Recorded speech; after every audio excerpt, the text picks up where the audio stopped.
Check, check, check, check.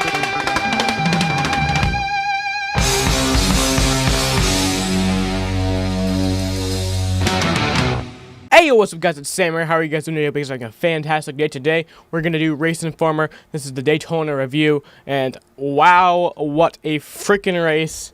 That was insane, awesome racing. Went into this race. I thought it was gonna be entertaining. I didn't think it'd be that entertaining though. It was insane. I don't usually talk about Xfinity Series on here, as you guys know, but that finish in the race was unreasonable.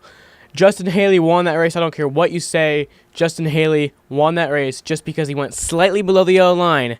He didn't even go all the way below the yellow line. Half of his car wasn't even below the yellow line. You know, it was only like half of his tire that was below the yellow line. And he got the win taken away from him. That's ridiculous. So in my eyes, Justin Haley won that race, but whatever. Let's get into the race, the Cup race. So Chase Elliott started on pole after he had an ankle injury on Wednesday. As he was jumping in the pool, he got hurt, and he had an ankle injury. He was okay to race, and he started on pole. He didn't lead for that much long, though. Stenhouse took the lead quickly after the race began. Chase Elliott led, I think, about 8 laps maybe, and then Stenhouse took the lead. He led many a laps. He dominated the first stage and ended up winning the first stage. And then the second stage started. Paul Menard had a huge crash. Well, it wasn't that huge. He went airborne. He spun and went airborne. Was able to continue, but that was a pretty big crash for him. It was pretty scary, I'm guessing, but he was able to get his car fixed pretty quickly without. I think he only lost 1 lap, so it was all right. Crashes. There was 2 big crashes in the race.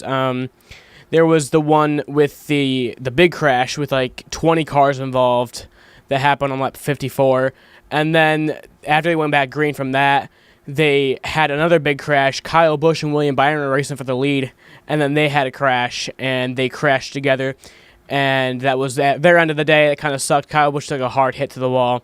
Oh, well. And then for the rest of the stage, Michael McDowell actually led a lot of the last stage, and you guys might be asking to yourself, who is Michael McDowell? Exactly. He's been in the sport for a long time. He's been in the sport for many years. You probably know him as the guy who went flipping at Texas in that qualifying.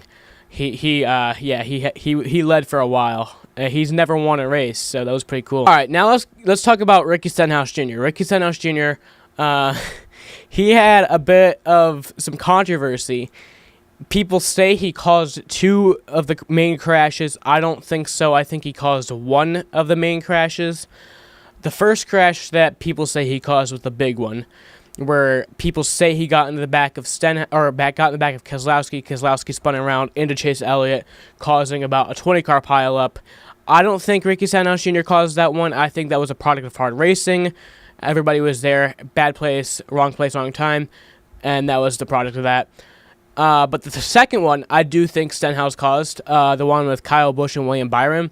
I do believe that Stenhouse did cause that one. It looked like he got into the back of Kyle Busch, sending him in to William Byron, and then that caused a huge crash. Kyle Busch hit the wall pretty hard. Luckily, it was safer barriers there, because that was the same place that he had trouble a few years ago. But yeah, that was a pretty big crash. I do believe Stenhouse caused that one.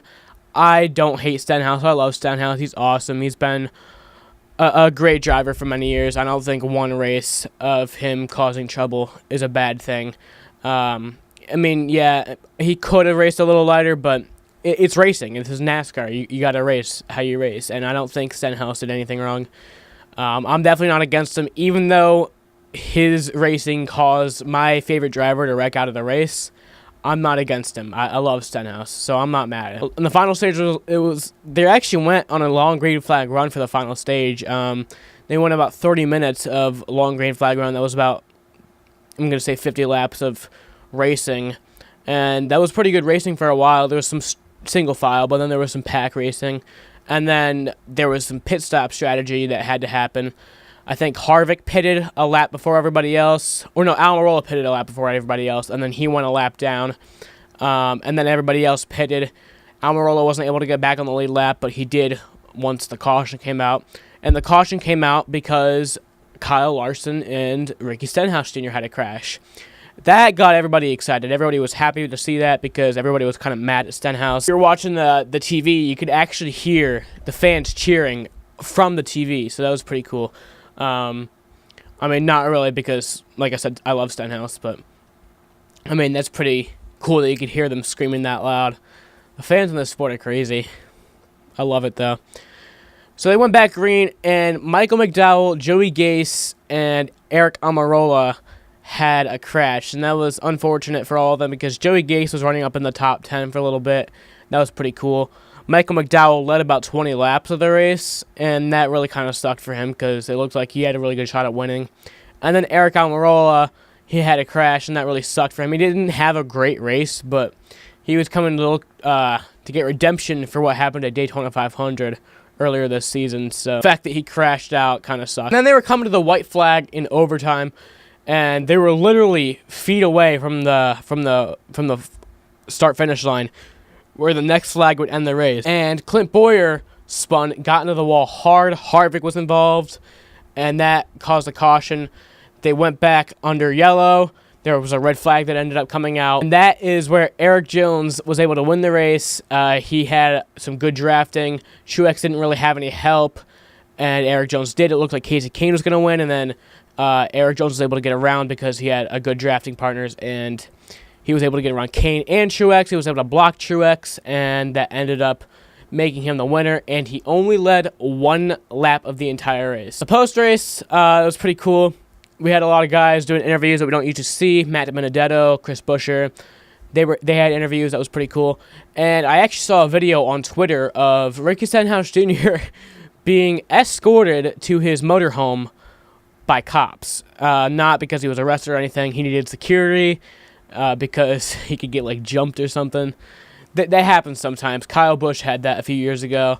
And Jeff Gordon, in his final race, he had police escorting him around because he needed it because he was going to get swarmed and everything. So it was for safety. He needs it. But yeah, guys, what did you guys think of the race? If you guys like this race and like this video, please leave a like on it. If you dislike this video, please leave a dislike and a hate comment telling me exactly what I did wrong. Be sure to subscribe and turn on notifications. And as always, goodbye, bunny rabbits.